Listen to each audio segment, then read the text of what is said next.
వాళ్ళ వచ్చిన పెద్ద అవ్యవస్థ అంతా ఎక్కడొచ్చిందంటే పెద్ద పెద్ద దేవాలయాల్లో రాజద్వారాల్లోంచి వెళ్లే వాళ్ళందరూ ఘనమైన దొంగలు.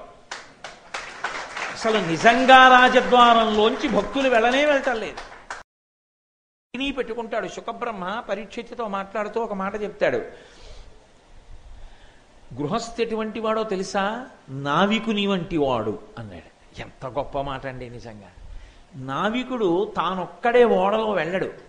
నావికుడు ఓడలో సముద్రాన్ని దాటేటప్పుడు చాలా మందిని ఎక్కించుకుంటాడు. ఇప్పుడు జాగ్రత్తగా నావని నడపవలసిన కర్తవ్యాన్ని మాత్రం తానొక్కడే పుచ్చుకుంటాడు. పుచ్చుకొని ఓడ నలిపి అవతల ఒడ్డుకి తీసుకెళ్లి వీళ్ళని దింపేస్తాడు. గృహస్థు నావికుని వంటి వాడు. ఎందుచేత అంటే గృహస్థు తాను గృహస్థాశ్రమంలో ఉండి భిక్షాటనకి వచ్చిన బ్రహ్మచారికి అన్నం పెడతాడు, భిక్షాటనకి వచ్చిన సన్యాసికి అన్నం పెడతాడు, వానప్రస్థు అయినటువంటి వాడికి అన్నం పెడతాడు, తాను అన్నం తింటాడు. ఇన్ని ఆశ్రమాలకి ఆధారభూతుడైన వాడు నావికుని వంటి గృహస్థు. అందుకని గృహస్థు అన్ని దానములు పట్టవచ్చు తప్ప అన్యులు దానాలు అలా పట్టకూడదు, ఎలా పడితే అలాగా. కాబట్టి పాత్రత నిరిగి దానం చెయ్యాలి. దేశకాలాదులు తెలిసి ఉండాలి. నీకు దేశకాలాదులు తెలియకుండా ఎవరు పరమభక్తులైన వారో వారిని ఎలా ప్రవేశపెట్టాలో తెలియకుండా నువ్వు వాళ్ళని అడ్డగించావు. ఇది ఈశ్వరుని యొక్క ఖేదమునకు కోపమునకు కారణమవుతుంది. ఇవాళ వచ్చిన పెద్ద అవ్యవస్థ అంతా ఎక్కడొచ్చిందంటే పెద్ద పెద్ద దేవాలయాల్లో రాజద్వారాల్లోంచి వెళ్లే వాళ్ళందరూ ఘనమైన దొంగలు. అసలు నిజంగా రాజద్వారంలోంచి భక్తులు వెళ్ళటలేదు.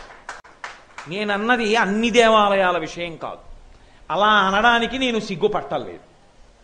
అసలు నిజంగా పరమ భాగవతోత్తములైన వారు ఎవరు రాజద్వారంలోంచి లోపలికి వెళ్ళాలో వాడు ఎక్కడి నుంచో వెడుతుంటాడు.